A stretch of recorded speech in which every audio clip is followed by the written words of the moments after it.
for Twitch to catch on that we're streaming. Come on, Twitch. There we go. That's nice and fast today. Let's go ahead and tell the world that we're streaming. Streaming, game dev, probably gonna model stuff. Paste.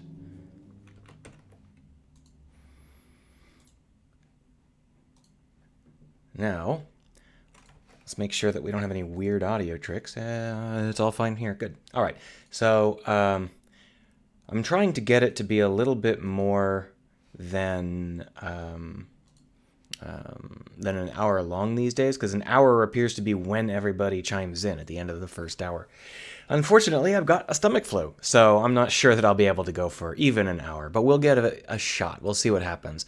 What I'm going to work on today is I think that it's time for us to fix up the ship system so that the wires work, because the wires are kind of a core part of the programming.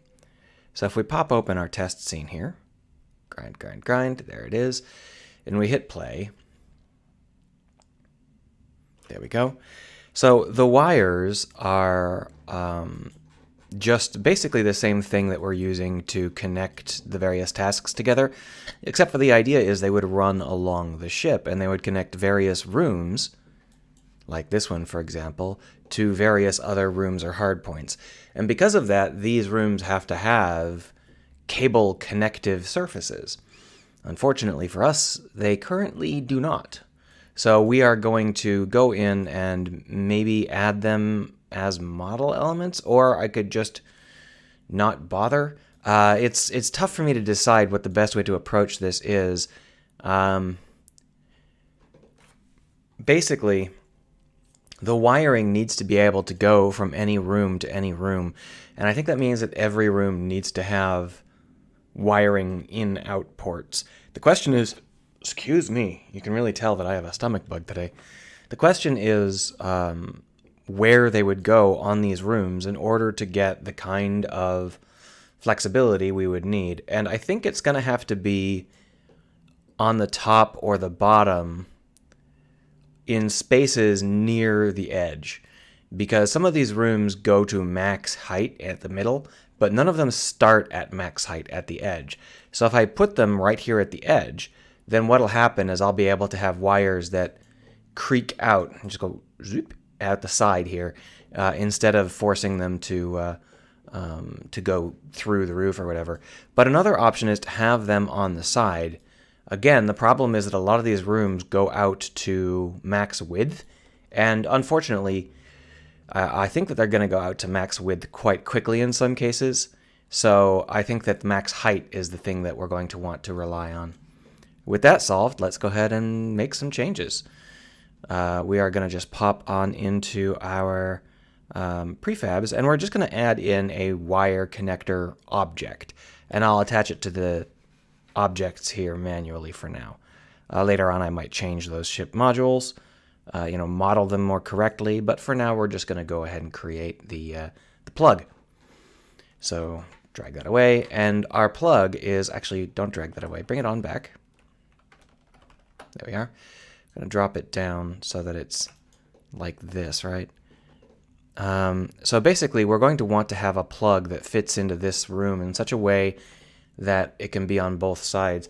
Input and output are an issue here. I don't think that I want to use the same connectors for both input and output, but I don't know how I want to split them up. Maybe it'll be like a per room thing. Because the other option is, rather than per room, it could be one on the top and one on the bottom, like in on the bottom and out on the top. But if I do that, then every single one of these is going to end up wrapping around the ship hull in order to connect, and that might not look very good. So I think they're probably both going to be on the top. So let's go ahead and make it. It's just going to start with a cube here, just reset the position of everything and pull this on up. That's not a cube, that is a circle. That's a cube. Better. And then we'll just go in and edit it. Scale Z 0.1, and then drag the whole thing up. Now, since we're going to be manually assigning it, it doesn't really have to be locked into any specific height or anything, but because I want it to interact well with these rooms, I think it's a good idea for us to have it so that this door width is sort of a bounding width for us. And I think maybe half the door width might be good, which would just about fill in this scale. So we'll just scale it down 0.5 like so. That's roughly right. It's not half the top of the door width, but it's half the total door. Well, no, it is half the top. Good. So that's probably about right for that. And then what we'll do is we'll cut it in half and delete half of it. Like so. And set up the mirroring. Da-da-da-da. So the idea here is that we're going to have cables coming into this, but how are we going to have the cables look? Well, this is a tough question because previously I used some thick cables, like the sort of like printer cables or the cables that you'd plug into your motherboard, and those had very rigid meshes, and therefore they couldn't really be adapted very well. Now I have I've switched over to using round cables, but I don't want a single round cable because that doesn't feel right. That feels kind of weird. So I think it would be best if it was a set of round cables, like a pattern. And that would mean something like big, small, small, or small, big, small. What do you think would be better? Small, big, small, or big, small, small? I guess small, big, small would mirror better.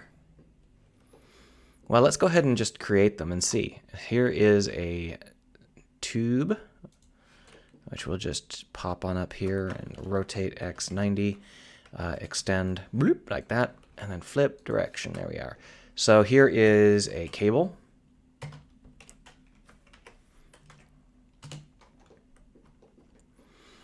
And if this is what's going to be looking, what it's going to look like, it's going to come out and it's going to bend and it's going to look like this once it finishes coming out. And then if we've got a small cable off to the side, like say scale not y-axis down like that, yeah. And then I can just bring it in, and then I can duplicate it, move it out. No, that's not. That would be big, small, small. That would be the asymmetric one. And if I want to make them really feel right, I'll have to switch over their materials to something strong. So we'll start with deco, and then we'll increment it. We'll call this cable, and we'll switch it over to being bright purple. There we go. And then we'll just assign it here as well. But maybe we could have another kind of cable. Like, it doesn't have to be all three of the same color, right? So if we had a second cable value, and that one was, say, orange. I think that blue is not a very good color. It ended up being, yeah, something like this might be better. So if we do it like this, then we have a couple of options, and one of these options is that we can switch out some of these and have it look like this. And now if it's asymmetrical, then this sort of look wouldn't be too bad, although it wouldn't be centered like this. It would be over like this. I think that might be the best choice, big, small, small. However, that does introduce an issue where when it's coming out of this setup, how is it going to look? And I think the answer to that is that we're going to want to set this up so that the cables have a connector, and we'll model the connector into the cables rather than into the port. Because if we do that, then we'll be able to connect in either orientation or even sideways. So with that in mind, let's go ahead and rotate this 90 degrees and then move it over and bring it down.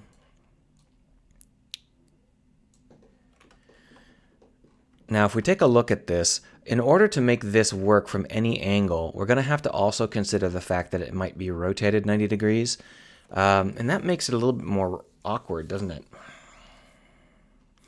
Should I go ahead and just make some of these cables and plug them in arbitrarily first? I think that's what we should do. Let's go ahead and do that. So I do have the cable maker. It is probably still functional. It might not be, now that I'm thinking about it. None of these are it, though. Those are all the old crappy things that nobody wants. It's old. We don't need it anymore. But what we do need is the cable prefab from wherever the hell it is. This is it, but it's not going to work anymore. The cable connector script is hopelessly outdated. You know what? I don't think it exists anymore because I think I broke it to make the mission objective objects. The mission objective objects, however, can be copied. So we'll just go into one of these mission objectives. Here it is. And grab one of these cables. Here's the path object. We'll just duplicate it and then drag it out to the ship. Baghdad Bendito says, what is this game? So this is a stealth programming game. Basically, what happens is you have ships, and what you get is the space frame of the ship, which is this part here. And then you have to actually put in all of the crew elements, like all of these rooms up here. So what we've got is some crew quarters, an ops chamber, a bridge, some hallways, a place for everybody to eat. And because you're managing the crew and recruiting the crew and sending the crew on missions, it's a very crew-centric game. Rather than swapping out the modules on the ship, you control how the crew works. And this is actually programming on the sly. It's secretly programming, because how you set up the rooms is very similar to what happens when you're programming. For example, if you set the rooms up like this... Oh, I got a call. Hold on. I bet it is spam. What's the emergency? You're a bot, so I'm going to hang up on you. All right. Sorry about that. I get roughly 4 calls a day from car insurance agencies.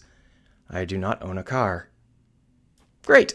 So what I was saying is this here, for example, is the crew cabin. So what happens is the crew always come out of the crew cabin, and they generally prioritize the first duty roster they can find. And this is the first duty spot.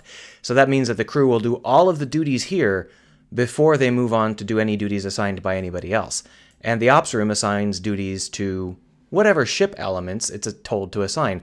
What I'm doing today is I'm creating the cables that will let you tell the ops room to only assign specific duties to specific places. Because right now it's like, sure, I'll assign ops duties to everybody everywhere. And the cable that runs across the top of the ship when you connect these things will say, okay, we'll only assign that to, the engines or whatever. So all of these things combined add up to something which ends up being far deeper than it first looks, I hope. Here, for example, you can see what we've got is we just finished these 3 ops objects. There won't be 3 of them once we get the cables working. Now we have a pilot ship mission, a process engine mission, and an ops engine. This is a very primitive UI. We'll be doing a much better UI later on. But you can see how all of the crew starts in the crew quarters and then walks to their mission. And that means that if their mission is process the engines or process the operations, then they've got to walk through the mess hall. And that means that they regain energy, but it takes them longer. So hopefully it will be a really nice programming on the sly sort of thing, and people will play it and think they're playing a fun crew game, and at the same time they'll be learning how to program. Or at least the concepts behind programming. But before we get there, we have got to make our cables work. So here is some cables. So if we take a look, I don't believe there's any visuals attached to it at all anymore. But we do have a start and an end point here and here.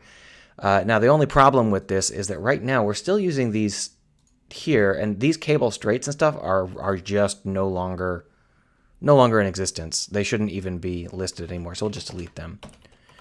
And then we go back out, let that grind for a bit. We shouldn't have any more errors. No, we do have lots of errors. Oh, we actually still have the old spawn elements here that don't make any sense anymore, so we'll just delete all of those.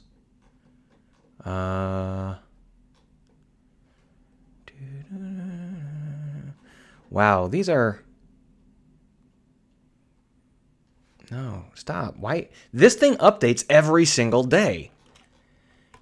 So I'm not sure what's going on here. Let me go ahead and undo the deletion, I guess.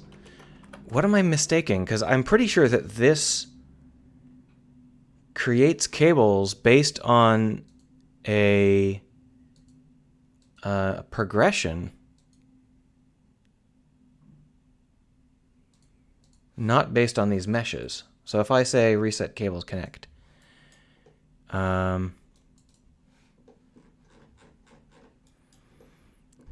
okay, so there's something screwy going on here. I've forgotten how this works. These things are correct. These are the meshes. So right now the cable is working the old way. What's going on here? Hold on. I am lost in my own code. Brilliant. That's what happens when you try and do shit when you have a stomach flu. So what we've got here is some cables, and you can't tell because of the way they're integrated into the UI, but these are 3D objects, and they are hiding inside of the various paths. So if we were to pull them out, why, I can't see them.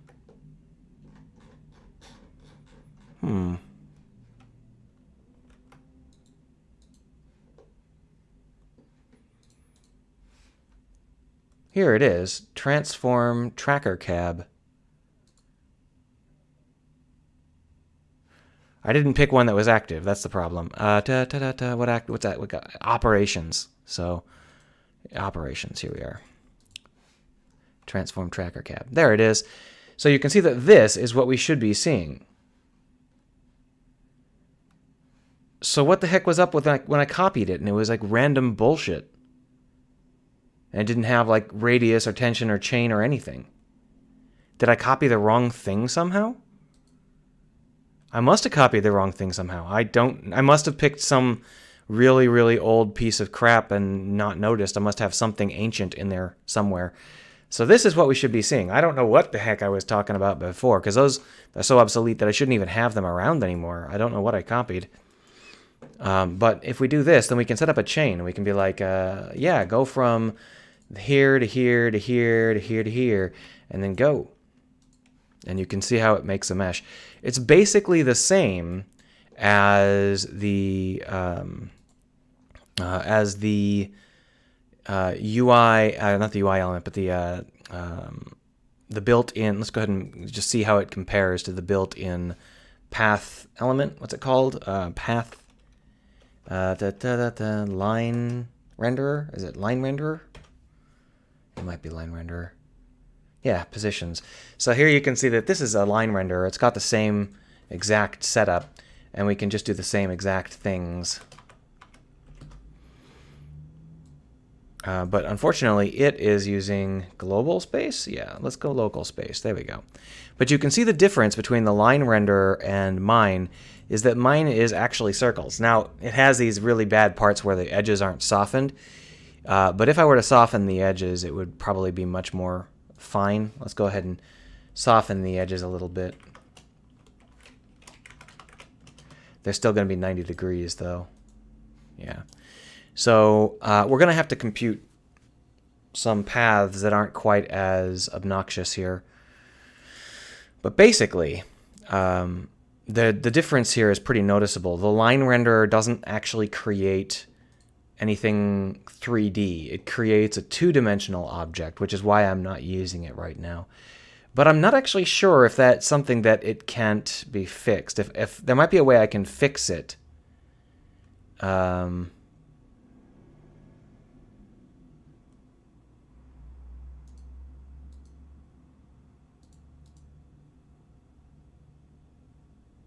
No, it doesn't look like I have the option to create...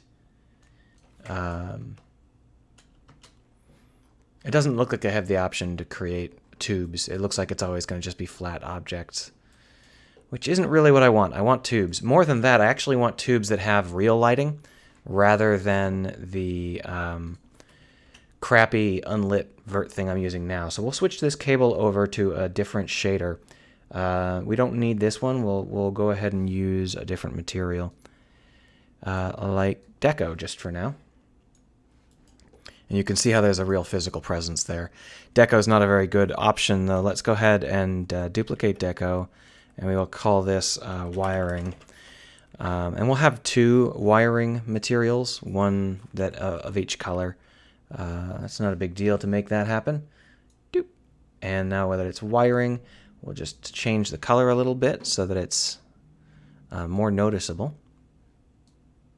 And then we will radically alter the smoothness and the metallicity so that it's not smooth or metallic at all. There we go. So now what we've got is the capability to make paths of arbitrary sizes, and it'll make these tubes. Baghdad Bandito says, I saw the video where you're working on procedural faces. Where do you find the time to learn to program and learn 3D art? Well, it comes from being old. I am mediocre at everything. But if you wanted to learn how to model, Blender is actually really rough. Blender is okay if you already know how to model and just need to like have a free application.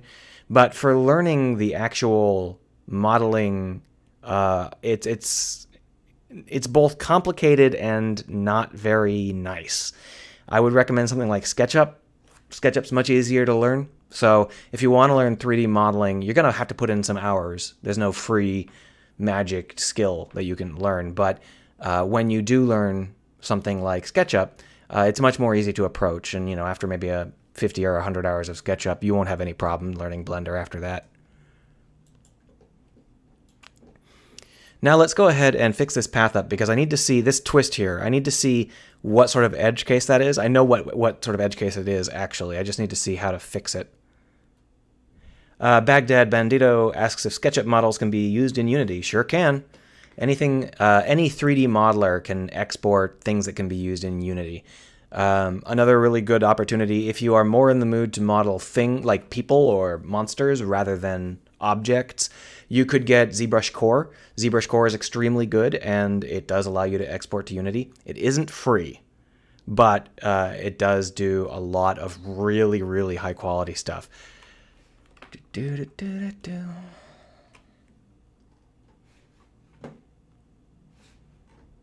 we are.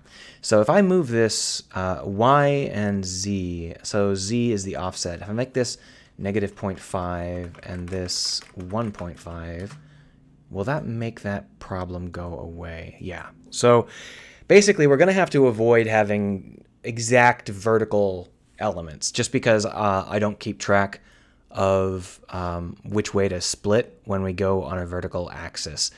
I could try to keep track of that, but it's actually harder than you might think because up needs to be this way, and then later on it needs to be this way, which is a little bit tough. Let's go ahead and try it, though. Let's see if I can get it to work. So what we're going to do is we are going to go into this, and we're going to go ahead and find that special case where it says what up is.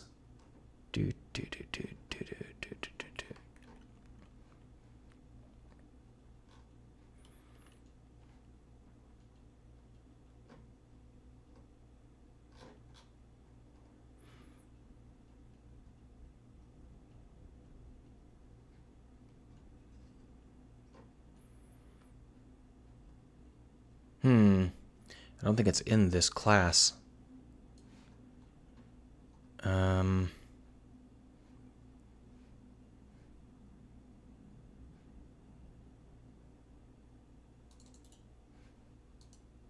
There it is. It's in the base class. No biggie. So where is up? German Trekkie says, why aren't you using Unreal Engine? And Baghdad Bandito says that he guesses Unity is more user-friendly. So Unreal uses C++, and Unity uses C#. Unreal Engine has a lot of advantages, but when it comes to programming, Unity is just better. Because Unreal Engine uses C++, which is really obnoxious. C# is much easier to just develop on, and it's a little bit slower, but I don't need the speed. Unity has a lot of flaws, like the corporation is actually dog shit, but it's not as just randomly less good as people think it is. Unreal is what I would recommend that you get started with if you plan to make first-person games, or if you are a team. Unity is pretty good at other kinds of games, and if you aren't a team, because you can develop just a one-person game in Unity without too much difficulty. But I mean, if you're not really good at the whole game development thing, you might want to start with something like GameMaker, which is much more approachable. German Trekkie's talking about the blueprints system. I do like the blueprints system in Unreal, but I can't do this with blueprints. At least, maybe I can, but it would be really big and unwieldy. So in general, I mean, I could probably switch to Unreal for a lot of this stuff, but I've been using Unity for a long time, and C# is second nature to me. I was using C# since before it came out. So kind of an old hand in my ways here.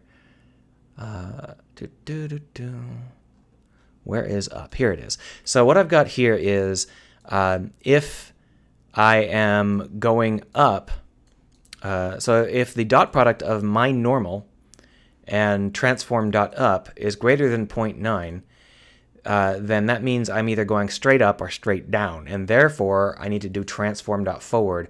What we're actually going to do here is instead of transform.forward, we're going to do the delta between the start point and the end point of the chain. So vector 3 chain delta, and then we're going to just equals chain 0 minus chain.count. That'll give us the position along the chain. And what we're going to do is, if our chain delta is, if we are more than halfway along the chain, we'll flip it. If A is greater than or equal to chain.count divided by 2, chain delta times equals -1.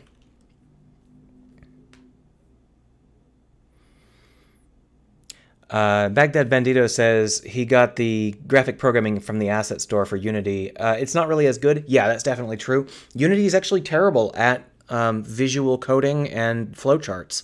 It's one of Unity's biggest faults. If it had a good flowchart system, I would be making things in Unity that would be really great, like visual novel editors and stuff. But because it doesn't do flowcharts, and in order to do flowcharts, you have to hack it, it's a real pain in the ass, so nobody does it. However, Unreal is just as bad at that particular thing. Still, Unreal's blueprint system is better than any of the Unity asset packs for visual editing. German Trekkie says he decided to use Unreal. Yeah, I think that's a fine choice, especially if you are doing a first-person game. Yeah, Unreal is really quite solid. There's absolutely no reason to not use it. I just think that if you are beginning, both Unreal and Unity might be a bit much. Oh, my glasses somehow got covered in sweat. In case you guys missed the announcement, I have a stomach flu. So if I'm only if my mouth stops working, that's why. If you can't understand what I'm saying, it's probably because I am sick. Baghdad Bandito says that he couldn't get through Unreal because there were no tutorials and the interface was really dense. Yeah, you have to watch tutorials if you're going to get started in Unreal, even if you're an old hand. An old hand at game dev. If you're an old hand at Unreal, you obviously don't need any more Unreal tutorials. Right, what was I doing? Here we are. What we're going to do is we're going to switch this from transform.forward to chain delta. And we're going to see how well that works. Wait. I think transform.forward would work fine. Let's try that one more time. Because I think that might just be transform. Okay, so here's the problem. Transform.forward is the thing we are. What we really want to do is substitute in... Oh, no, we do have to do it the way I was thinking. Okay, so we'll just undo it.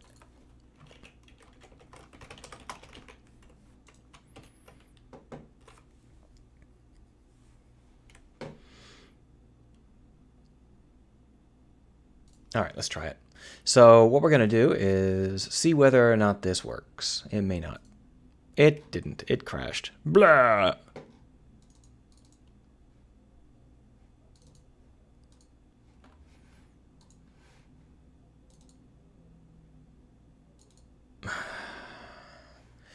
It's one of those bugs where it happens deep in Unity rather than actually happening somewhere where I can get to it. Yeah, why are you... God, this thing is obnoxious. You know, I'd like to code at some point if you could stop trying to update. I updated you yesterday. Why are you updating again? So, where was I? I was trying to get this to actually have the mesh element that I needed. It's over here in this. Go there again. Yeah, fuck you. There we go. That made me feel better. So what we were doing is we just replaced this one thing and it immediately broke, which isn't great.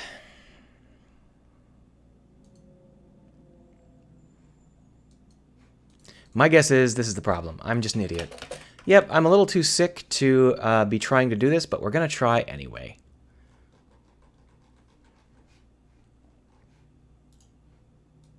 There we go. Works fine. So this fixes the problem we were having. Basically, that weird twist we were seeing, that's what happens when you are using a specific up.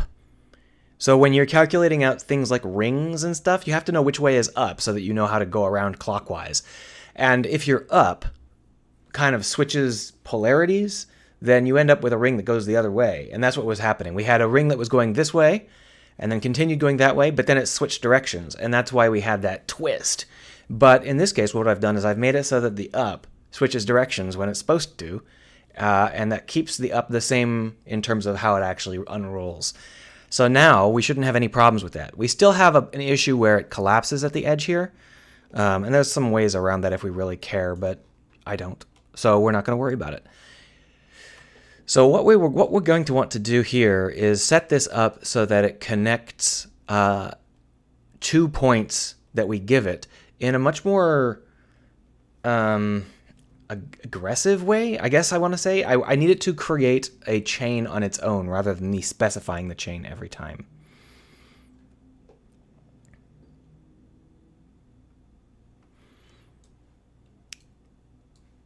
Both Unreal and Unity have extensive support, extensive just, forums and stuff. There are lots of users of both. So if we were going to do this, what I want to do is I want to be able to take this path from here to a point of my choosing and have it go there. And that's what we're going to program right now. What we've got here is this transform tracker cable. The transform tracker cable, I'm not sure why I named it transform tracker, but the real thing here is that this chain needs to be determinable, and that's something that I think we're going to want to descend from it.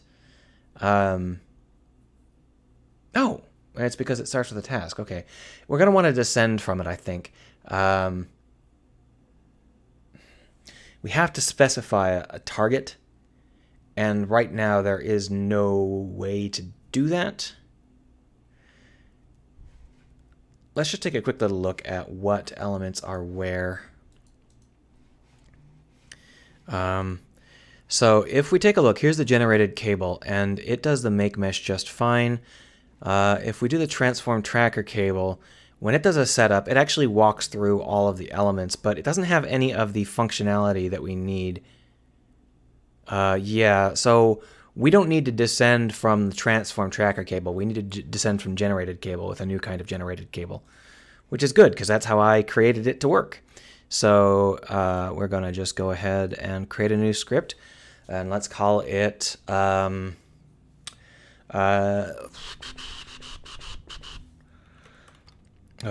collided cable. Pathfinding cable? Pathfinding cable. No, pathfinding means something else right now. Colliding cable.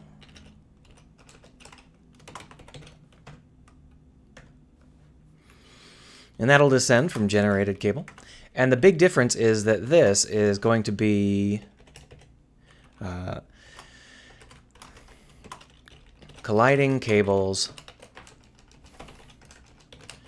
go from here, this object, to the target object, aligning with z-axis on both. It will avoid colliding with any active colliders and route around them. Pretty basic, right? So with that in mind, let's go ahead and set it up. We're going to have a public transform other end. And then we're going to want to create the chain. So public void pathfind. That'll be something we can select from the menu.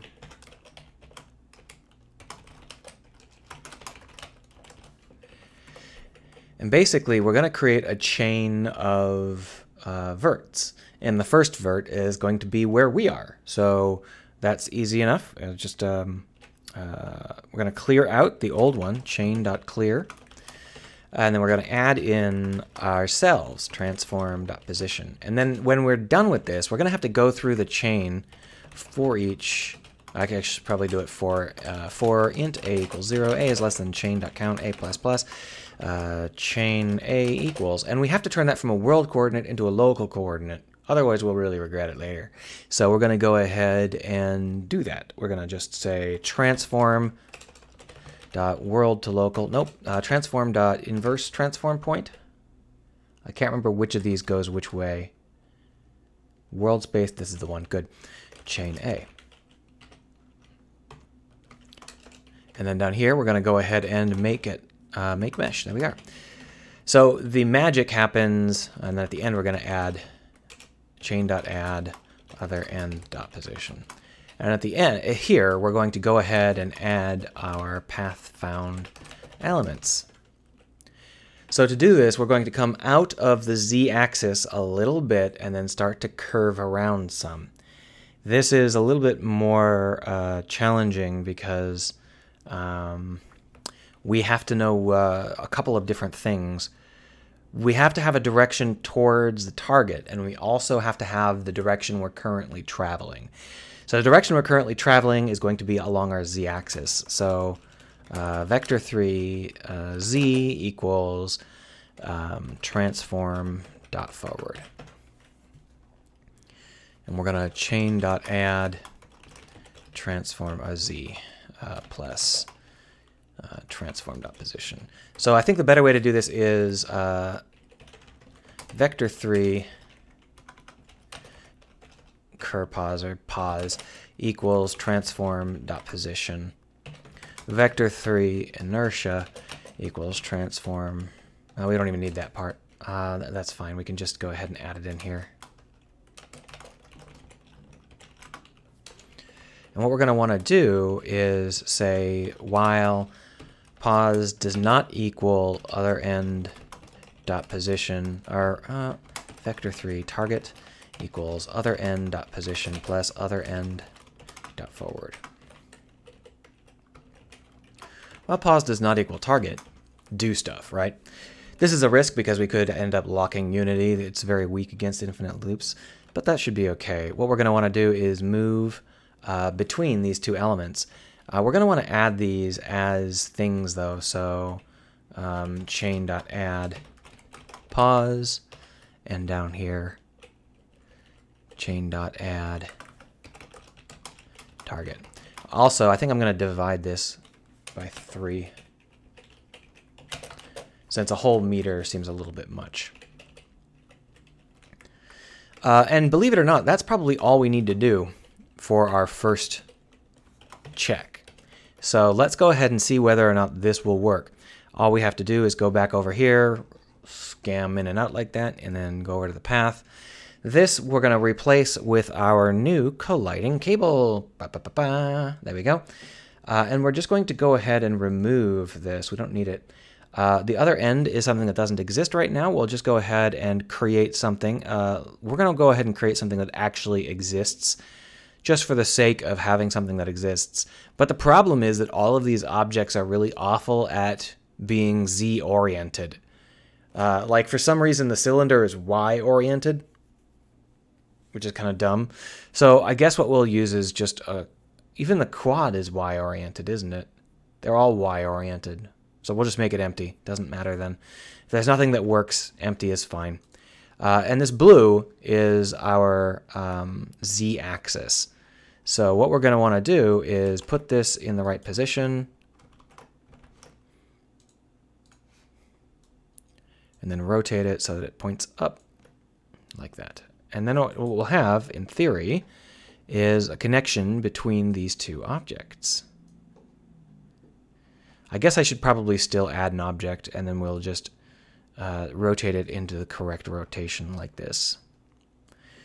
And we'll just shrink it way down. 0.1, 0.1, 0.1. No, a little bit too bad. 0.5? No, 0.5. Yeah. 0.1. And what we'll want to do is move it up 0.25. Oh, no. 0.25. There we are. And then that should be, well, I guess it's double height, isn't it? So 0.5. There we are. That way we'll actually be able to see it. And then this, what we'll do is we'll tag it as editor only. See ya, German Trekkie. Oh, I'm not actually sure if he's leaving. He might have just been wishing someone good luck. If you're not leaving, then see you now, I guess.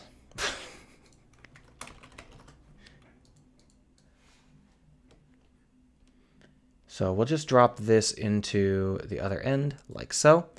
This should work. Let's try it. Pathfind. There we see it. It works fine. So what we've got is a situation where it goes up and then it immediately goes straight across to the other end. The other end also goes along the z-axis, but as you can see, my z-axis is not quite right. So we're just going to rotate this until the z-axis is pointed upwards, like that. And then we'll drop the target back in, and then we'll regenerate it one more time. German Trekkie says he's sticking around. All right, so here you can see the basic thing that we're doing, but the problem is it's cutting through things like, I don't know, a hallway. So what we're going to want to do is pathfind to make sure that we're not cutting through anything. This is a little bit complicated because of the nature of how we're doing this. Also, it looks like I did not fix the twist.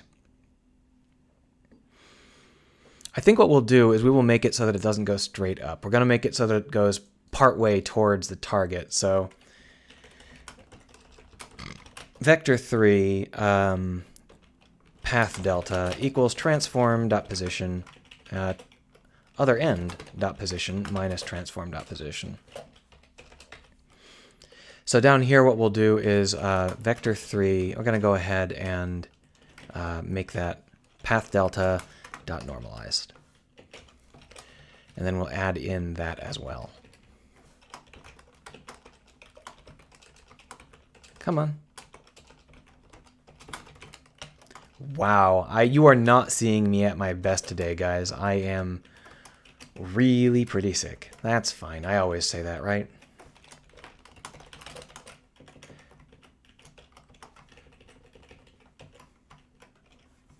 All right, now let's go ahead and see how that looks. Grind, grind, grind, and make mesh. That didn't do jack. It barfed. Why did it barf?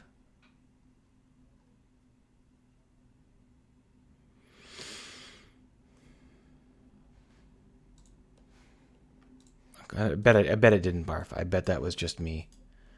Pathfind. Ah, there we are. That's fine. I might have clicked the wrong one. So now you can see that it no longer goes straight up. Whether or not that's a good idea, I'll figure out later. But either way, what we're going to want to do is do some casting. So what we're going to do is we're going to keep a track. We're going to go ahead and keep track of number of tries here. Int steps remaining before defaulting equals 10. And then down here, we're going to say while pause does not equal target and steps remaining before defaulting is greater than 0, do this. And then we're going to say steps remaining before defaulting minus minus. Big, long variable name. Well, I just got sick, so I don't know. Hopefully I'll be better by Saturday, and you won't have to settle for me twice. So what we're going to do now is we're going to try and go from wherever we are to the tip, so the target.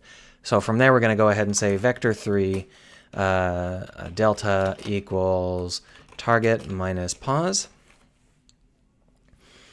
And then what we're going to want to do is cast a vector. So do a physics.raycast. Doing a physics raycast actually requires a little bit of work because if you want to know what you collided with, you have to set it up ahead of time. So raycast collision. What was it? I guess it's easiest if I just ask it. Physics.raycast.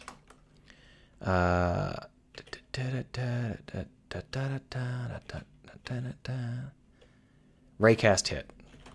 Raycast hit, hit. And then we're going to go ahead and raycast. Well, raycast from our position along our delta. And the max distance is going to be delta dot magnitude. And we don't have a layer mask. We don't have a layer mask. So it happens before. Out hit, delta dot magnitude. So if this, then we hit something. We hit something. Fix it. And then at the end we do continue. We didn't hit anything. We're done. Break. Baghdad says you're going to add textures. Maybe. So the cables don't really need to have textures. And I mean, I can put textures on them. I'm thinking about actually adding mesh decorations rather than textures, or rather both. But you can see that I am using textures for other things. It's just that I slap them in real fast because I'm doing really fast prototyping rather than, complicated stuff. Using UV maps along cables isn't so hard. It's just that they're going to loop over and over and over. And I didn't feel like programming that in. So I'll program that in some other day, some other time. Because what it does is it requires me to chop up the cable in a lot more segments so that I can properly loop the UV. Because right now I'm doing big, long segments. What I could do is I could do a shader that takes world position into account and then automatically do textures based on the Z coordinate or the Y coordinate of the object. Of the cable, and that would automatically do it without me needing to have UVs. So maybe that's what I'll do. So when we hit something, we are going to have to add the collision point plus a little bit of the collision normal. Oh, yeah, well, they are materials. They're just materials with textures. So we're going to add into the path, so chain.add hit.point plus hit.normal divided by 3. You know what? I think I should probably make that a value that we can change. Float range from surface equals 0.25f. And we'll just go ahead and range from surface. Or rather, let's just say pos equals this crap. And then we'll add in the pos. And then we'll continue. So that'll give us 10 steps towards where we're trying to get. So let's save that. And the problem is we're not currently routing around anything. We are just, if we cram into something, we're just going to continually try and cram in. And we'll crawl along the top, like beak, beak, beak, beak, beak, beak, beak, beak, beak. So that's not really what we want to do. What we want to do is we want to create a workaround where we try and move around that bounding box. And the way to do that is to find the edges of the bounding box that we collided with and go to one of those edges. So for that, what we'll do is we're going to go ahead and get the bounding box.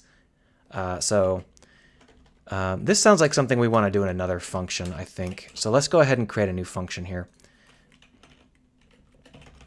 Public vector3 edge of bound. And then we're going to go ahead and pass it a vector3 start and a vector3 collision, and we're also going to pass it the collider. So we say bounds b equals collider.bounds. Is that? No, that's just bounds there. That should work. No, why is that an S? Collider.bounds. There we are. And what we're going to do is we are going to want to move to the edge of that collider. So vector3 delta equals collision minus start. And then if we have this, then what we can do is we can determine the angle at which we collided with the object. You know what? We should probably just pass it the hit.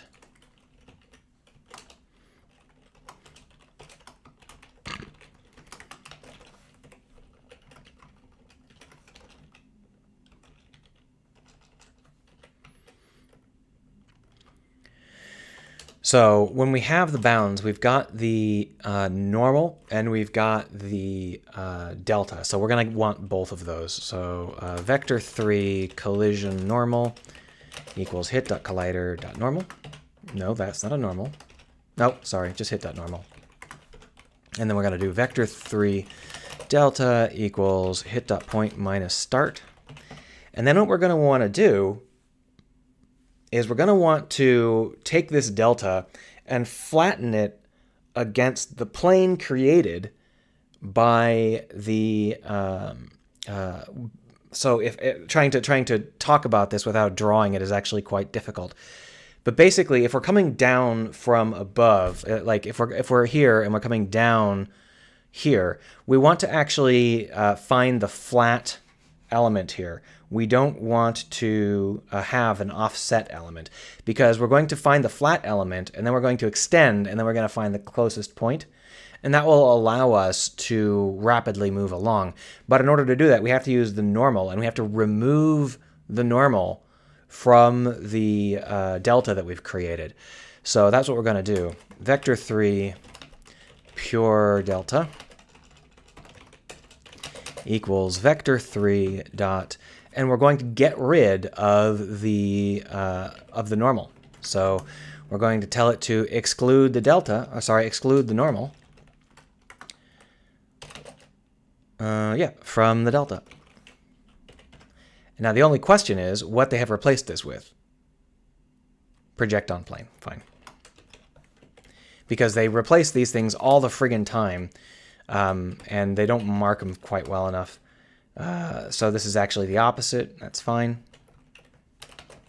There we are. So that'll give us the plane that doesn't actually move towards the collider at all. At least not towards the collision vector. And with that, what we can do is we can say vector3 test point equals pure delta times 2 plus start. And then what we're going to want to have is vector3 result equals hit.collider.closest point on bounds test point.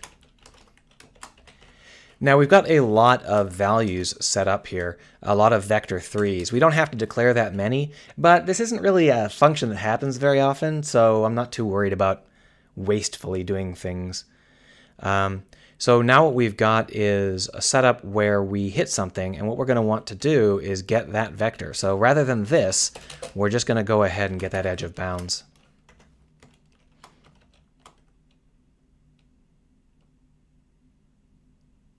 Yeah, so it's pause and hit. With that said, however, the edge of bounds doesn't actually have the correct offset because we are right up against the bounds when we do that. So we actually want to add in hit.normal times the distance from surface.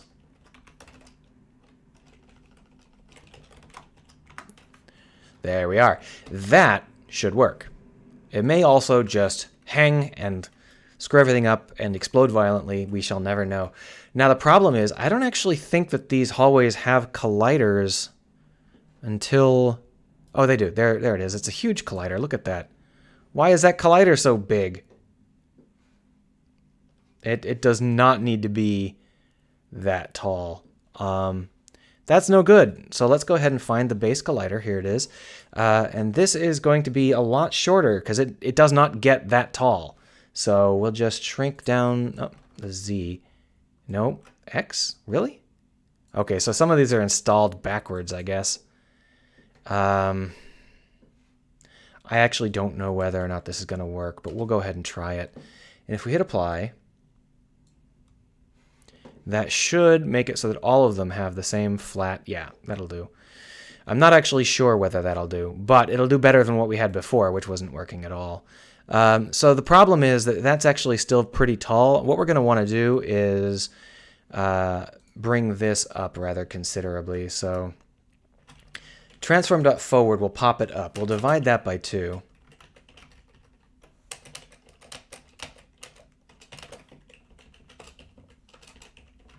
And then path delta we will multiply by range from surface.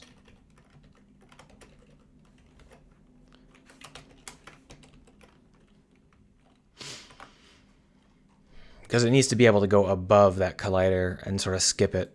Otherwise, we'll be in trouble. I guess it might work either way, but I'd prefer it if it worked correctly, you know? So let's go ahead and try it. Make mesh. Well, I didn't get any response or anything. It just kind of, oh, because I said make mesh. I want to pathfind. Pathfind? Okay. So what did we get? We got it doing some pretty ridiculous things. If we take a look at the chain, it's trying to pathfind, and then it just gave up. See how it hit the end of the maximum number of tries, and it just said, well, that didn't work, so screw it. So the problem here is that when we did this, we ended up colliding with the surface right here. And when we excluded the normal, we ended up actually going down because we were going down. So we do need to keep into account the current inertia. So let's go ahead and set that up.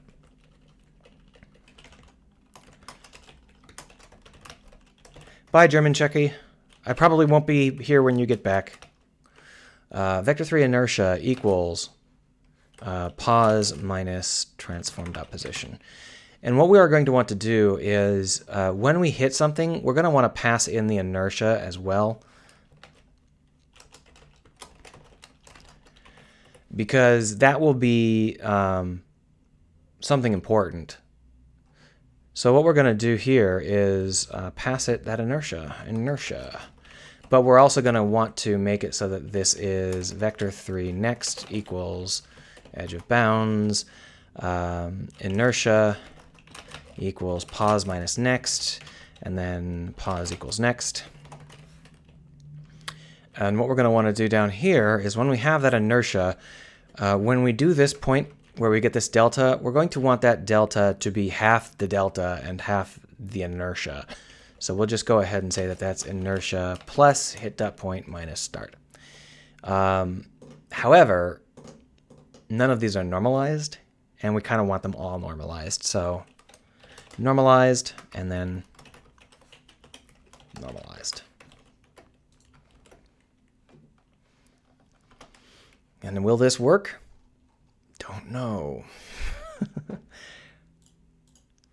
Pathfind. Okay, so it worked in the exact wrong way. So I think that the inertia ended up being wrong. Let's see what happens if we just use the inertia and not that part.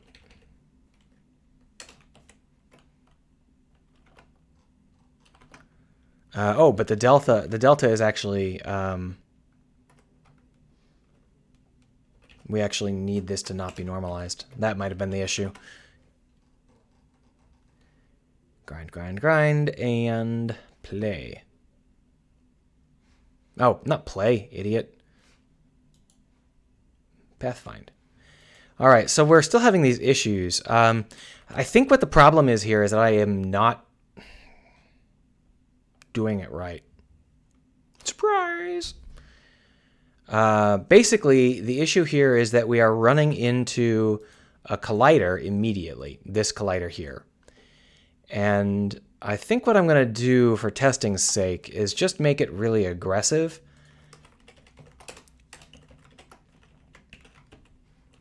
And we'll see what we can do, because I'm polishing for an edge case that shouldn't even exist. And so we're going to try it one more time here.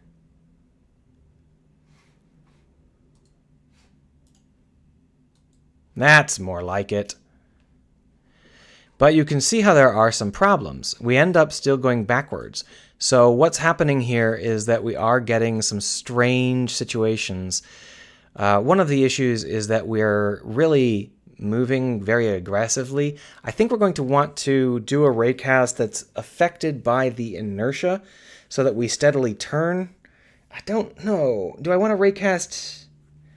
Because I got a whole bunch of options. Right now I'm doing this very loosey-goosey, but it might make more sense to do it orthogonal and then never break from orthonormality.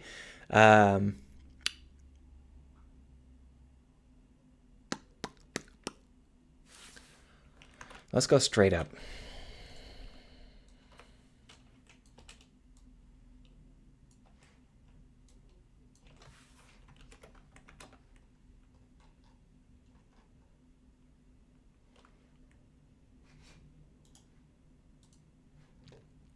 Okay, so you can see how when we go straight up, right now the ups are both backwards. You see how they're both inverted? That's no good. That's part of the problem we've got with the original generated cable script where I'm doing the up determining, and I don't know whether or not I got it backwards or not because I shouldn't have, but it looks like I might have, so we'll just invert these. But it worked before, so I'm thinking that maybe there's more to it and that I've got something else going on here. Either way, let's try it one more time. Pathfind. And now you can see how they don't screw up anymore. But we've got these really, really sharp turns, and I don't think we actually want those. I think what we're going to want to do is, instead of doing a projection that is straight for the target, we're going to want to turn gently. But putting that aside, it actually worked. If we take a look, these points are oscillating between... Okay, so all of these points are actually not moving at all. Okay, so the problem right now is that the points that we created aren't moving. So if we go over to the colliding cable, what we're going to want to do is if delta.magnitude is less than 0.5f, delta equals... Well, no, because that'll actually be the same problem. Oh, well, I have the target. There it is.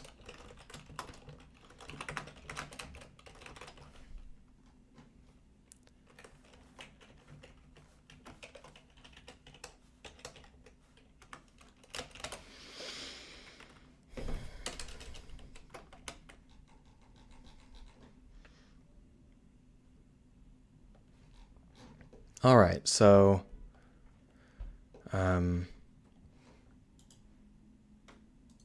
okay, so that's a little bit better. Right now we actually reached it without running out of steps, but this is not good, this curve here. So we're going to put in something where we change our inertia and we're slower to bend, because right now we're bending too fast. So for that, what we're going to do is this delta is actually not going to be that delta. Vector 3, I guess we'll call it ideal delta. Vector 3 real delta equals inertia. And then what we're going to want to do is move the inertia towards the ideal delta. But the issue is we want them to have the same magnitudes. So we're going to want to normalize these.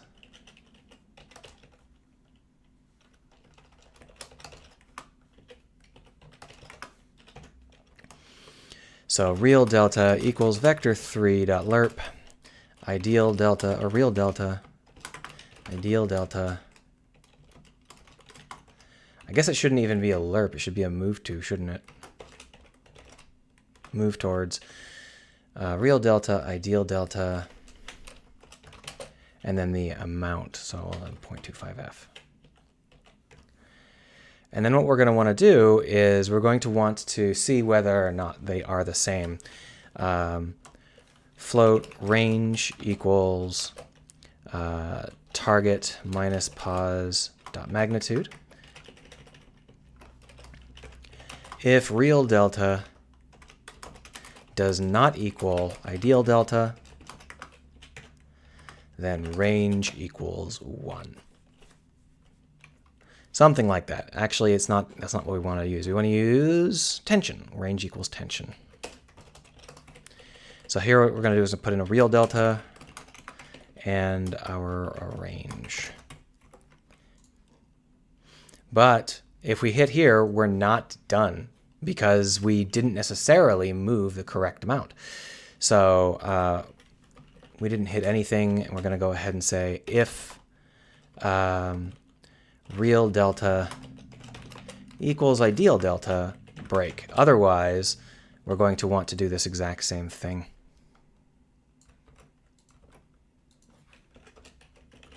But instead of edge of bounds, it's just going to be pos plus real delta. Actually, we don't need to do any of this crap. Inertia equals real delta, or no, yeah, real delta times range. And then next, pos plus equals real delta times range. Or just inertia. There we go. So that should work.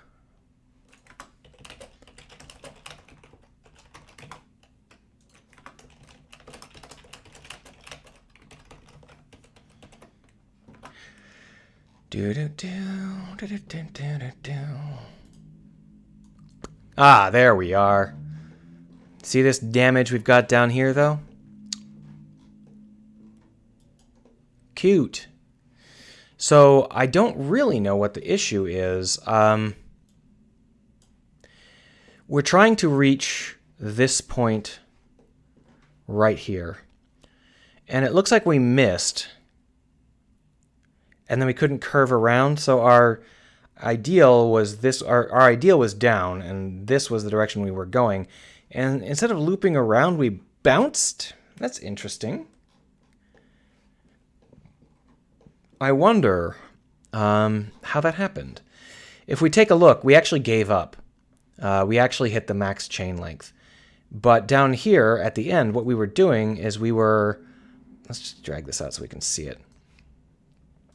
We were gently oscillating. So here is where we got out of our loop. And then we went straight on over to the target location, at which point we started to bend. But it was like a bounce. We went the opposite direction for some reason. Is our inertia not... Our inertia should have worked fine.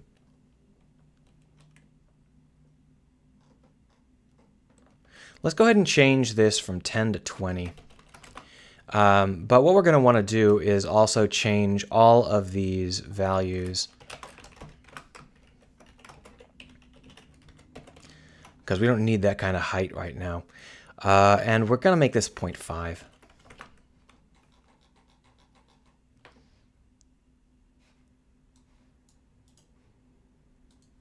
Okay, so here you can see what's happening. We have some serious issues that we need to resolve. One of those issues is that I accidentally gave this... This is the problem. Idiot. Someone's a fucking idiot.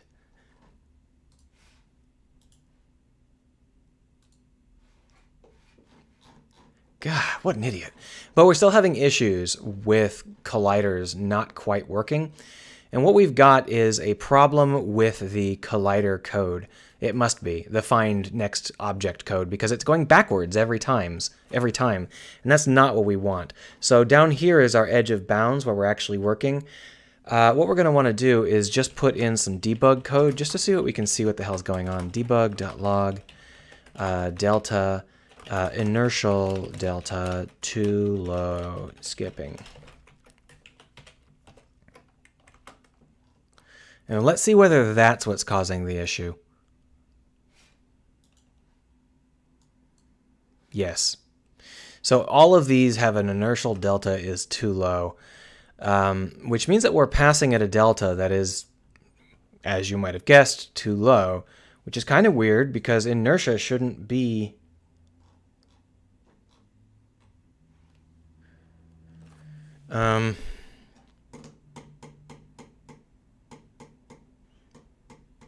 Sorry, I'm trying to figure out the best way to do this, and I guess we'll just normalize the inertia and call it a day.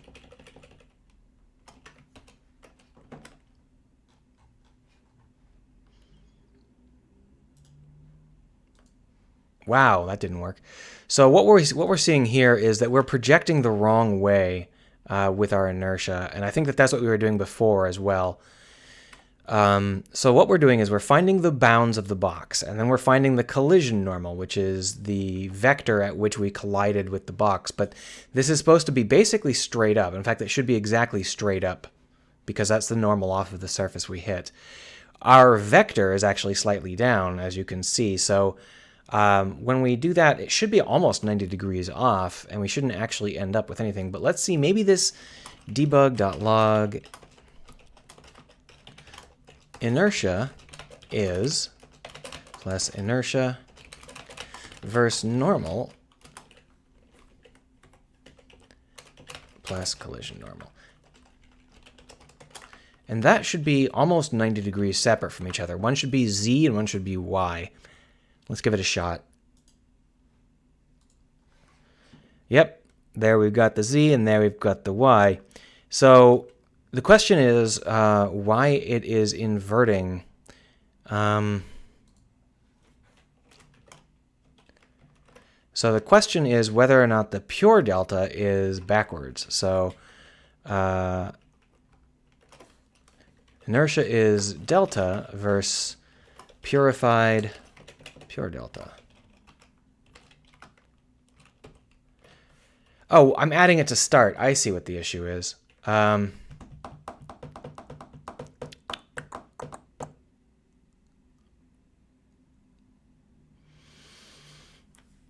Maybe I don't want to normalize inertia.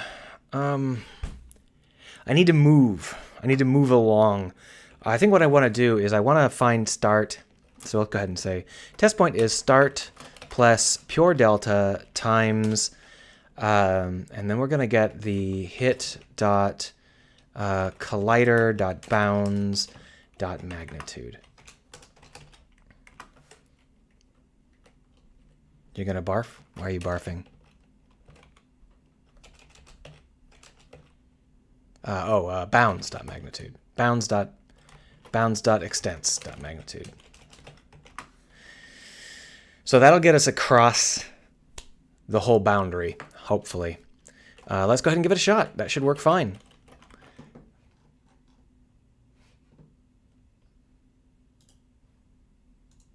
It did not work. We're still ratcheting right back to the starting point. What the hell's going on?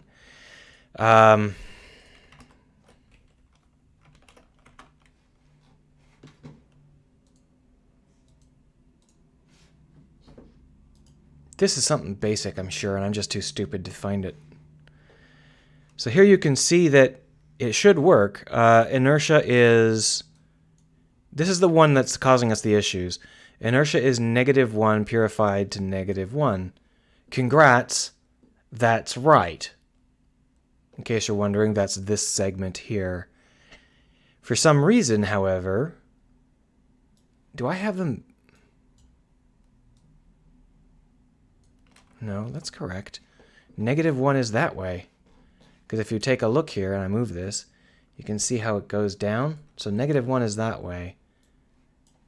It's that way globally. Is it? It's that way locally. Is it that way globally? Let's find out.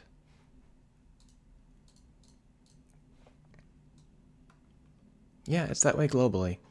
So that's correct. It should go... Oh, wait, it does go that way. Look. That's the... So it's working. It's just that then it snaps back. Okay, so hold on.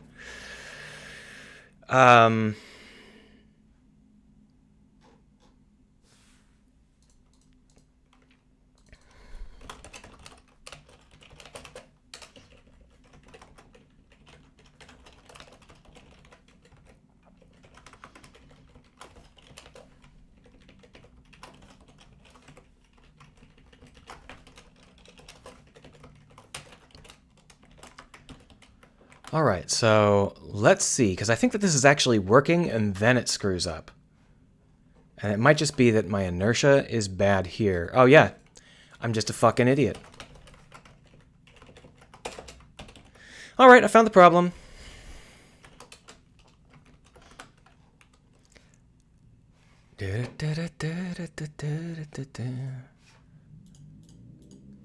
Go. Perfect. Thank you. All right, so you can see that now it works fine. It works exactly as intended. And if I were to change the coordinate, it would work fine again. But here's the thing. These actually need to be set up in packs. So what we're going to do is we're going to create a new empty. Just drop that inside path here. Set it as being 0, 0, 0, 0, 0, 0, 0. Pull it out of the path. We're going to call this a hello cable connector. If I can get it to actually do anything. There we are. Drop this in. And then what we're going to want to do is create the offsets that we're going to need. So we're going to duplicate this path, move it off to the right, change the radius to 0.025, and generate it. Pathfind. Oh, now you can see what happened here is they both have the same mesh. So we're going to want to clear this one out. And then try it again. There we go. And then this one, just regenerate. There we are.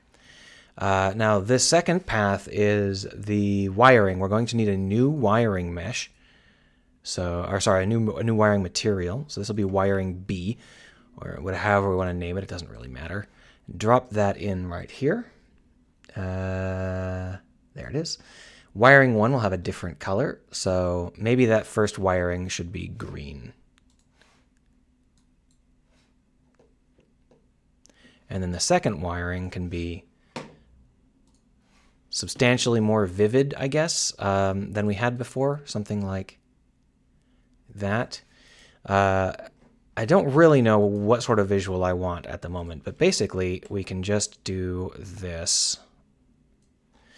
And now path 2 and path 3 have the same mesh.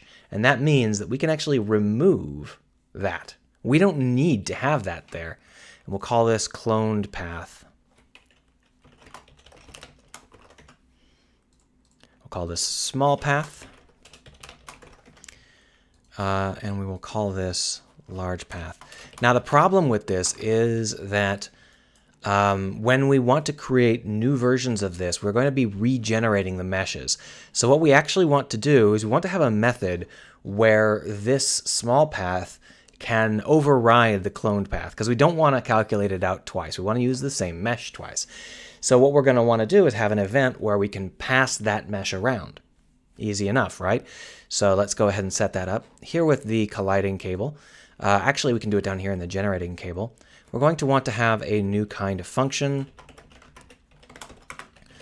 Public class mesh event descends from Unity event mesh type. And there we go. And we'll just say that system.serializable. Come on, geez. There we go.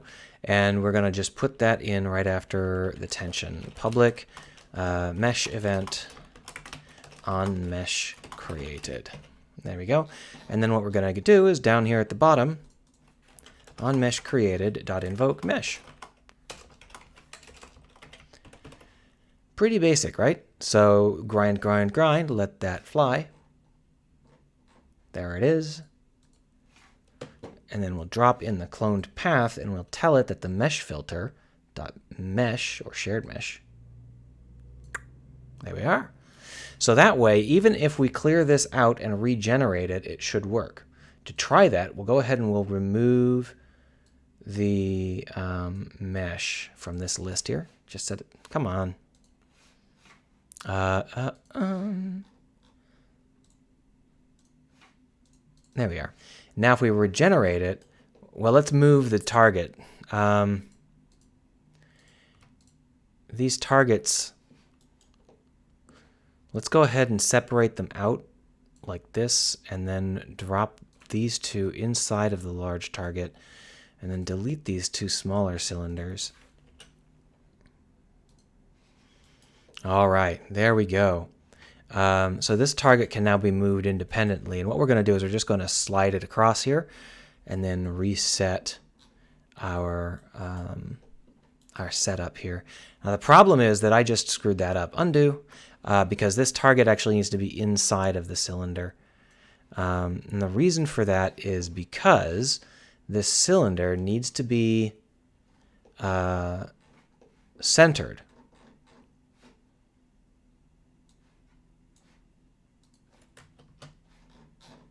seems to be centered. Oh, I bet it is. Okay. So these targets need to be centered based on the large path. Didn't I offset this large path? Oh, I haven't done it yet. Oh, okay. Well, that makes my job easier. So we'll call this target core. Come on, fingers. Yeah. And then these two, we'll just name all of these so that they all make sense. This is the target 1. This is target 2. And this is target dummy.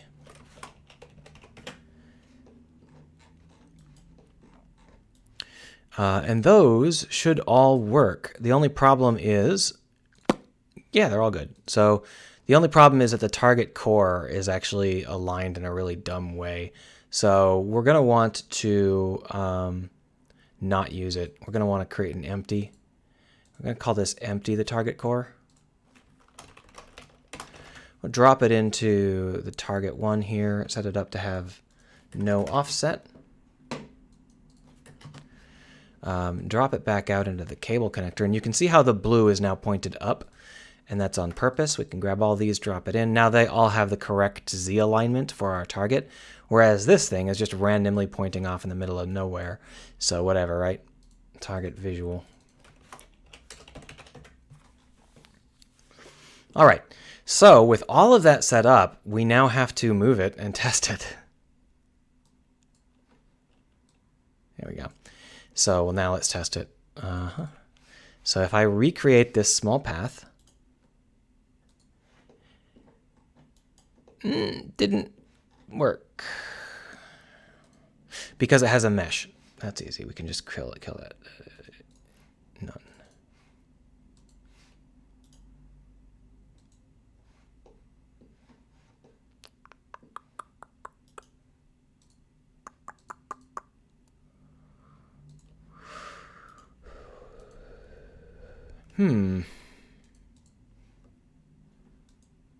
This is probably firing, but it's not actually setting the mesh properly.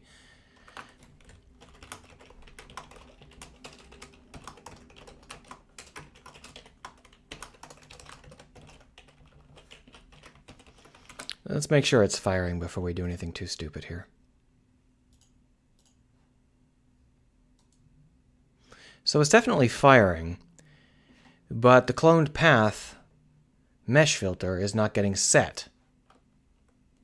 What's going on? Why isn't this working? Is this one of those things that works differently in play mode?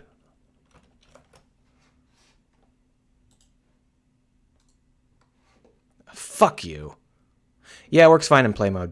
So that is all we needed to have it work, and it should be fine.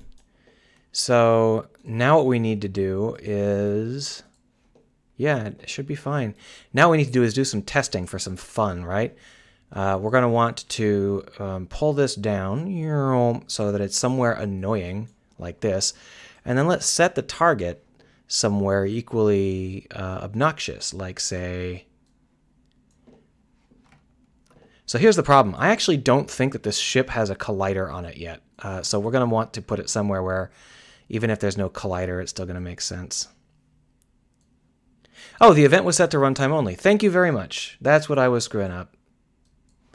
I figured if it was being called, it would be called fine. So let's try that out this time. Save.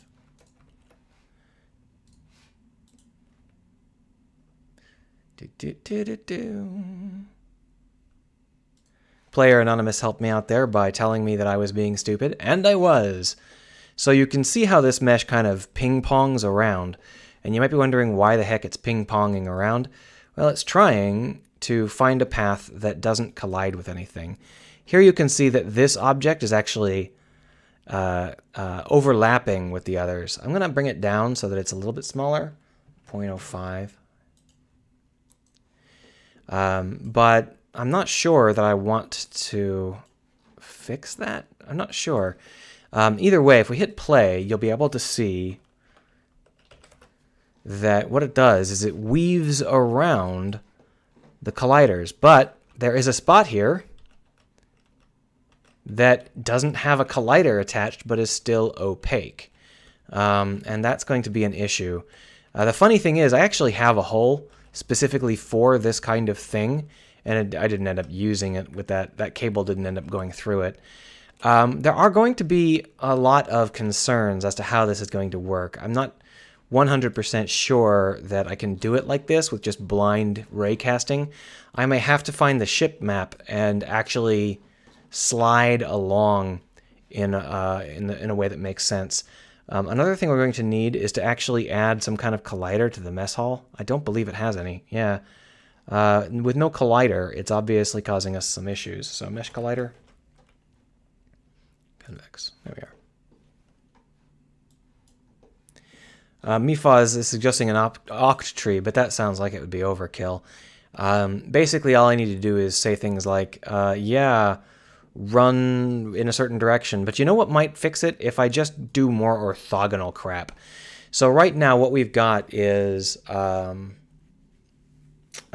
we move straight towards the target, and that means that we often go diagonally like this. Now if I were to take this destination that we've got and bring it back around to something like there, and then move it forward, if I were to return this to where it was initially, which was, here-ish, then it will run fine through the elements. So, pathfind and pathfind. Now it runs fine, and if we hit play, you'll see that it's moving straight through that hallway hole. See? There's the hole, and it runs straight through it, no problem. Now the problem is that we're not moving orthogonally. If we were moving orthogonally, it would do that automatically without any issues at all. But we're not.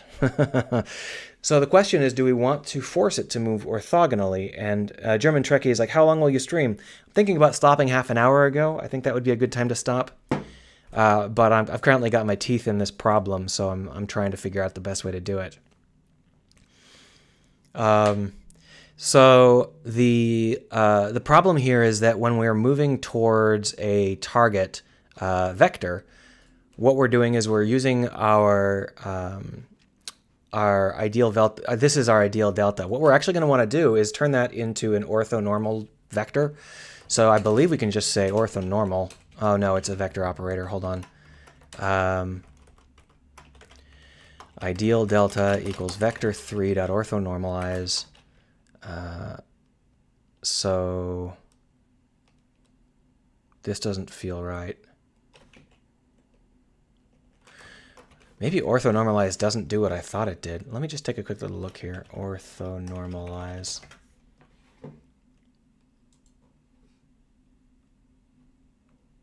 Make vectors normalized and orthogonal to each other.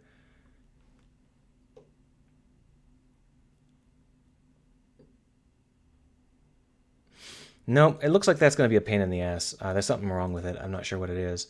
So what we're going to do instead... Oh, there we are. What we're going to do instead is we're just going to force it. I wonder if there is... There must be some function that does what I want it to do.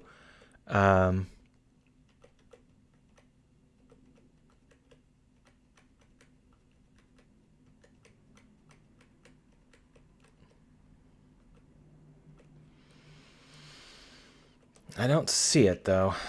I mean, I can do it pretty easily. I'll just go ahead and say if mathf.abs ideal delta x ideal delta dot x is greater than ideal delta dot magnitude divided by 2 is greater than or equal to. That's not actually going to work very well, is it? It's fine. It's fine. Then we're going to want to make it so that ideal delta equals new vector3 ideal delta dot x 0 0. I gotta spell things right in order for it to work. Programming is weird like that. And then we'll just do ideal delta dot normalize. And then down here, we'll just check it with an else. Y.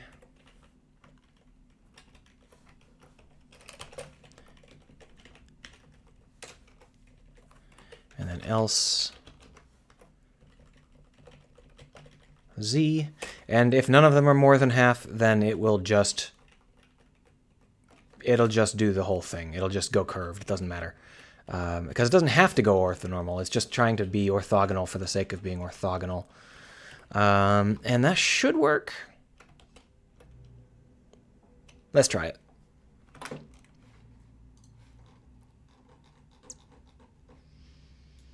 Grind, and I'm gonna try it. All right, so here you can see what's happening is it is moving orthogonally down the z-axis, and then as it gets to here, it suddenly switches to a ramp. And I think that's fine. Let's go ahead and test it out with some different targeting just to see what happens. So we're gonna move it over here and try it with the large path. And you can see what happens is it goes orthonormal for a while, and then it switches to diagonal. And I think that what we're going to want to do is be a little bit more aggressive about that. Right now, we don't have a preference here, so what we're going to do is we're actually going to move this Z up to the top. And we'll prefer Z, and then what we'll do is we'll prefer Y, and then we'll prefer X. Is that really the direction I want? I guess it is, yeah. So if we do it like that, and then we change this to ideal magnitude. So hold on, the ideal delta is normalized, so I don't need this shit. I can just type in a number, like say 0.3.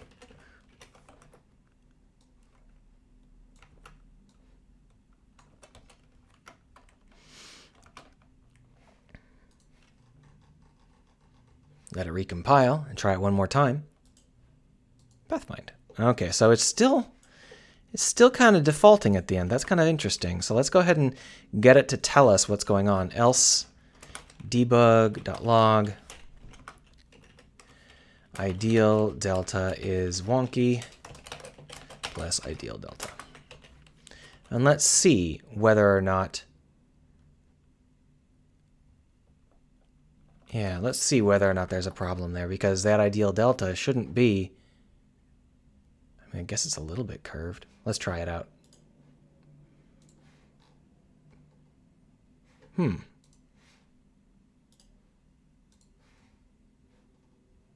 It seems to think it's orthogonal. It seems to think it's completely orthogonal. That's fascinating, because it's never triggering this.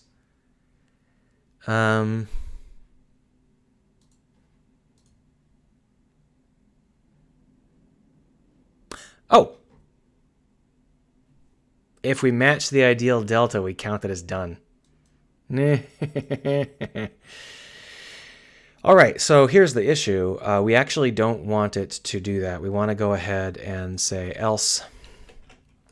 So we're going to want to say bool perfectly on track, or final approach equals false. Otherwise, final approach equals true. And then down here, we're going to go ahead and say if real delta does not equal ideal delta, final approach equals false. And then down here, we'll switch this over to saying if final approach break. There we are. Clean it up a little bit, make it so it works.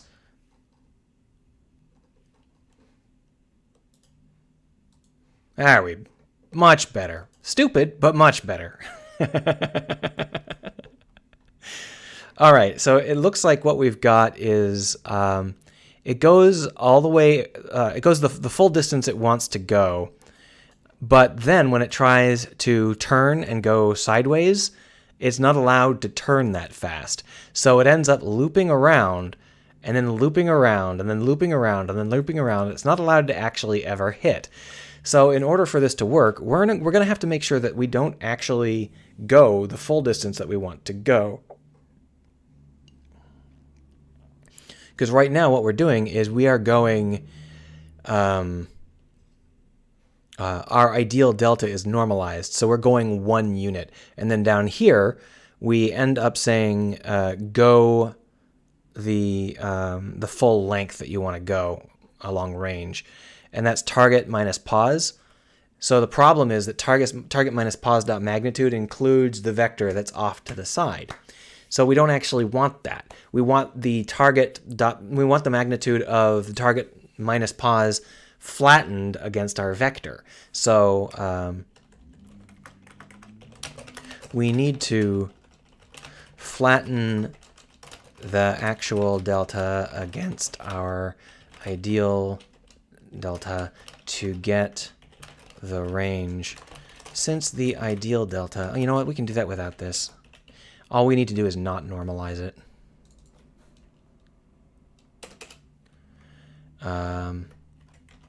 Vector 3, yeah, we don't just don't normalize it. That's fine.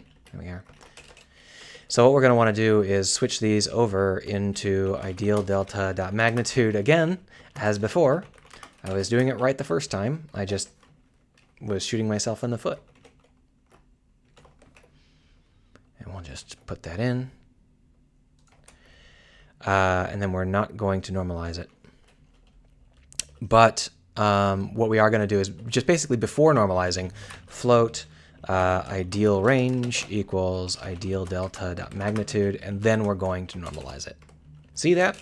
So that way we don't have to do any weird math later on. And then when we get down here, it's going to be range equals ideal range.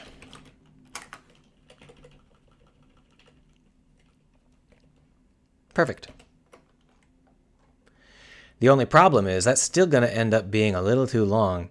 So what we're going to do here is we are going to bring this down a touch.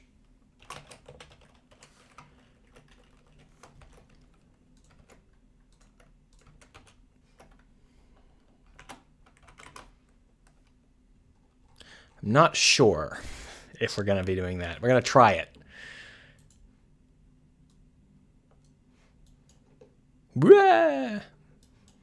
All right, so now what we're going to do is we're going to make the tension, we're going to bring the tension way down for both of these. Tension of 0.5 is too much. We're going to make it 0.1. Try it one more time. And we also might go ahead and change this so that, so ideal range equals ideal delta. We're going to undo all those times 0.9s. But here we're going to go ahead and say if not final approach, ideal range minus minus, because of turning radius.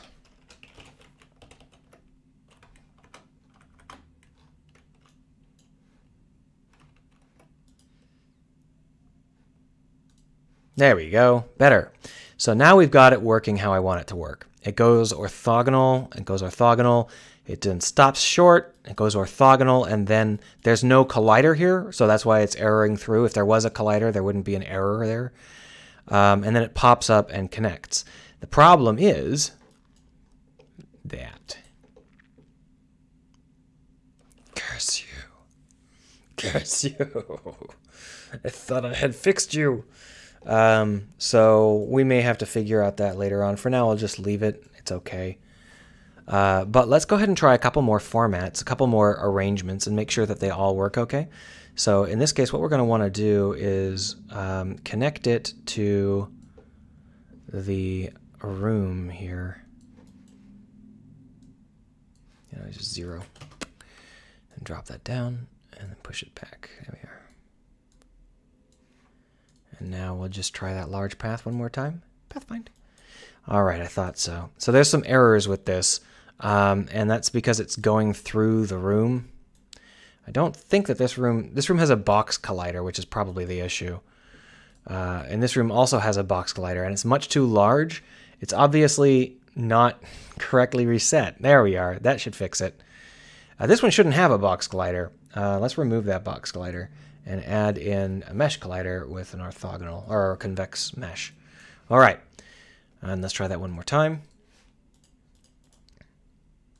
That's better. It's still wrong, but it's better. So I think we actually ran out. Yeah, we actually ended up wasting all of our time here. And I think that's because we were caught between these. No, I should just... Here's the issue. I don't know what's going on with this. When we collide, I need to move towards the edge, but the problem is that the actual vector is so close to a direct collision that we end up not having a good angle. What if I replace it with, instead of the inertia,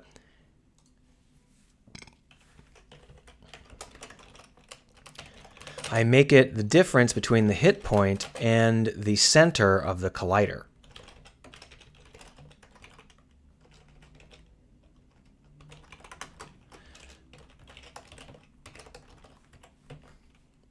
Oh, I already got the bounds. Just bounce out center should work.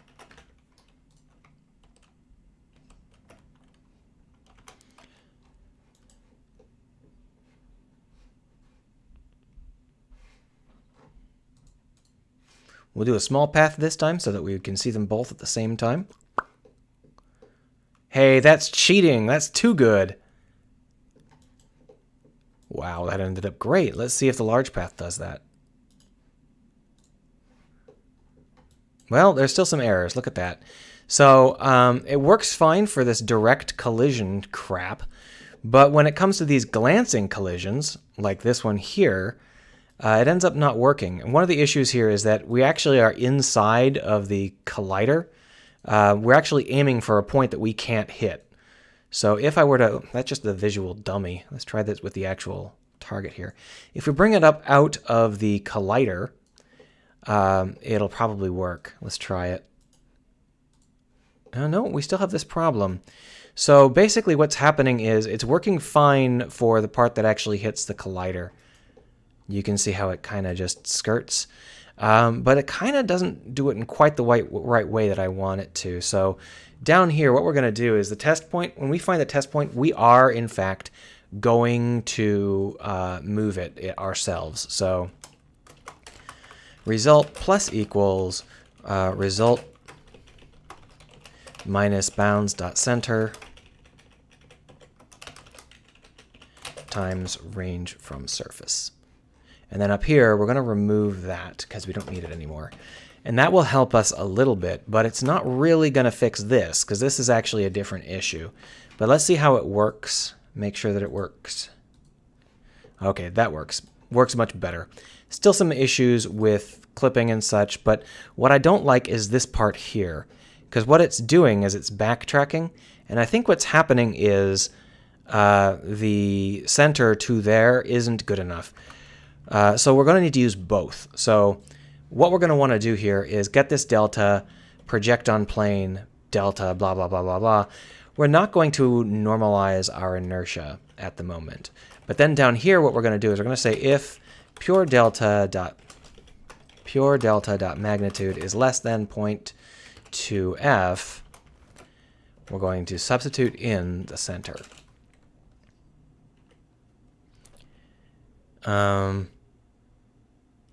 Delta.normalize.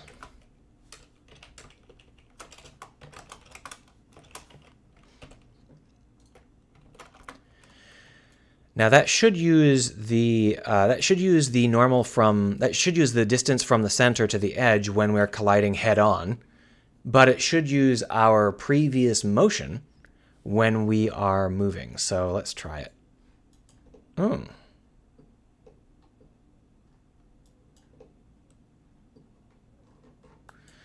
Well, the distance from the center, I think, might be a little bit long. Wasn't there a distance from the center? Did I name it something weird? I didn't make it public.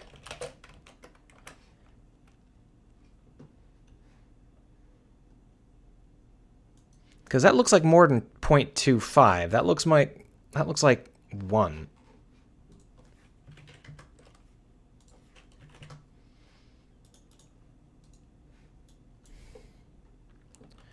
All right, so that didn't work. The inertia is the distance between the previous point and the current point, but we're testing against a new point. So our inertia should probably be the distance between the hit point and our last point, the new point and our last point, rather than our inertia. Let's try it.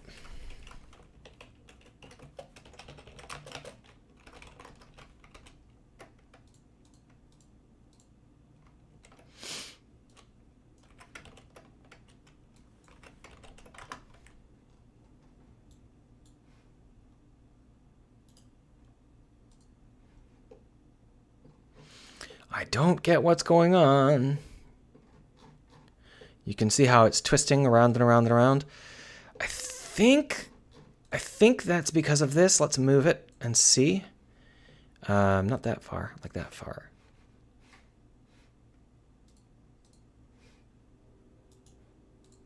Yeah, it's definitely not caught between them.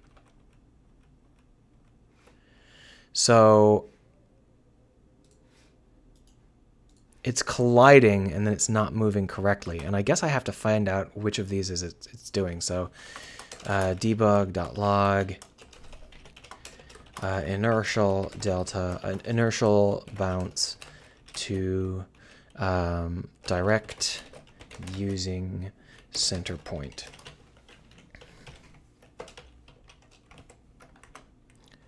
Grind, grind, grind, and pathfind. So that got 4 of them. So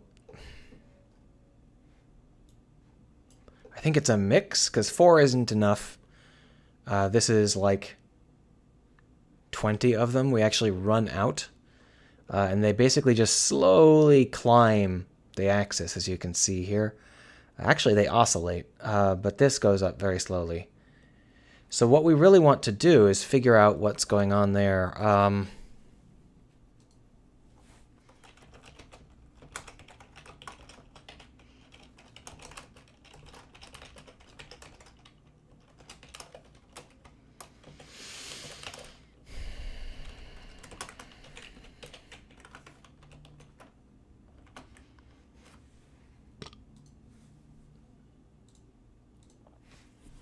Oh, and we can get rid of this warning.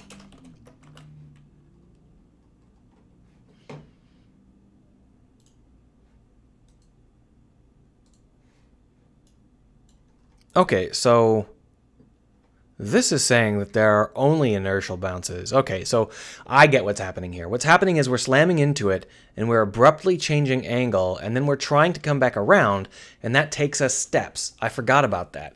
So basically, the only problem is that our center point calculation is crap. It's not working at all. So if we think about what we've gotten wrong here, clearly this was fine as inertia.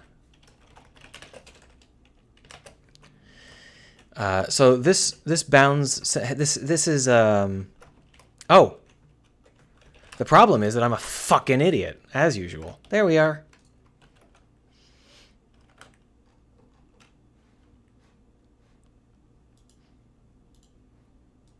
That's better. You moron. All right, so this time we've got several more, and I think that they're all over here. These are the ones that are now causing us grief, and this is a familiar sight. The question is, what's going on? Because the second to final most point should be here.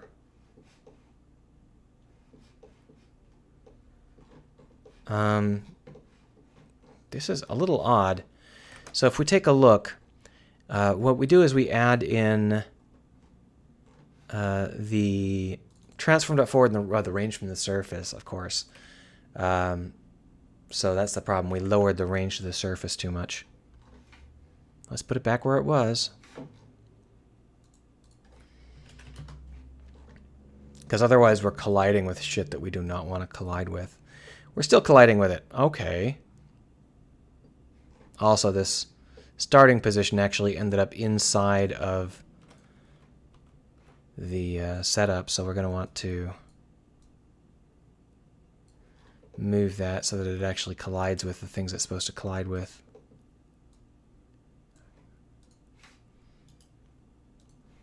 All right.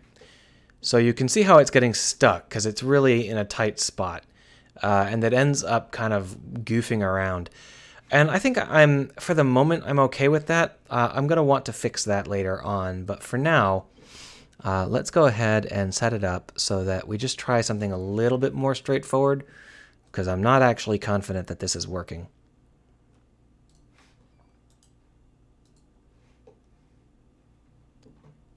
So that is almost right. Does it collide with something? What in the heck is it colliding with? Let's go ahead and add in a collision marker.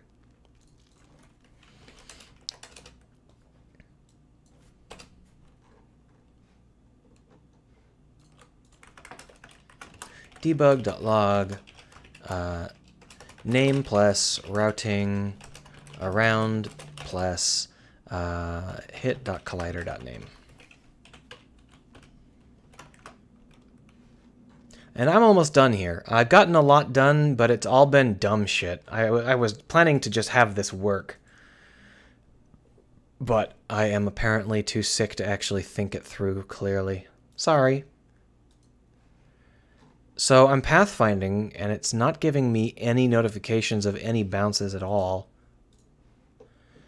which implies that all of these are not bounce related, but core vector problems. That's fascinating. This is the point we're aiming for right here. These are the final elements. What we should see is this going like that, but instead we see it going away until we run out of time and then loop back around. Let's go ahead and give it a higher maximum chain length and see what actually happens there.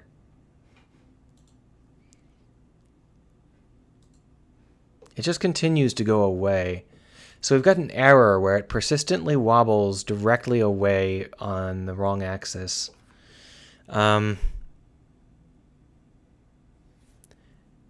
That's...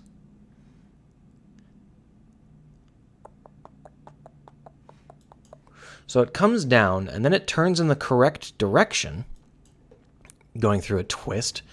But at some point it decides that that direction is incorrect, and it inverts and goes the other direction. It does this without ever colliding with anything, which implies that there's something fundamentally wrong with something.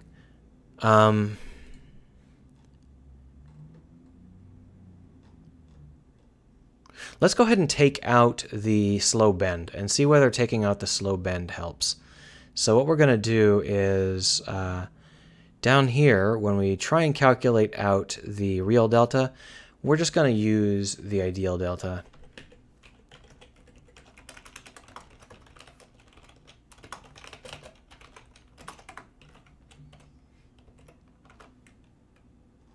See ya, German Trekkie. Maybe I'll see you around. I come back on Saturdays as well. I schedule these pretty tightly, aside from how long they run. Sometimes they don't run very long at all.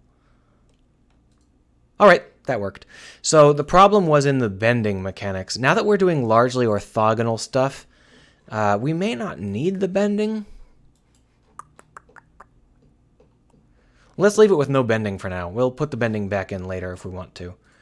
All right, so now we have it set up so that it can connect any 2 points. It can fail to do so sometimes, but it always gives it a good shot.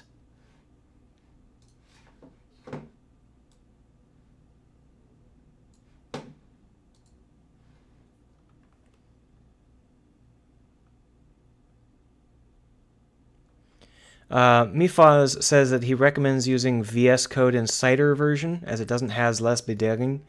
I don't really, if it's, so you're saying I should use this, but the Insider version. You'll have to tell me more about that, Mifaz, because I'm not sure what the Insider version is. I do know that this updates roughly every 4 hours with a giant pop-up that takes half the screen and tells me that it's updating. So that part I'd like to stop. But for now, it seems like it's not too terrible. I've gotten used to it. But I'm going to go ahead and take this camera and zoom right in on our cables.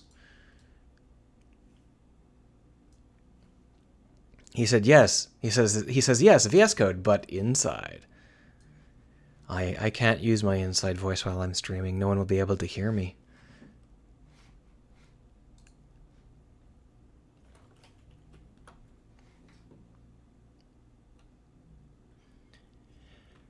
Oh, you can debug Unity from within the editor. Yeah, actually attaching it to Unity would be nice. So I will see you folks on Saturday if you want to come back, or next Wednesday if you prefer. Same time, same channel. Bye.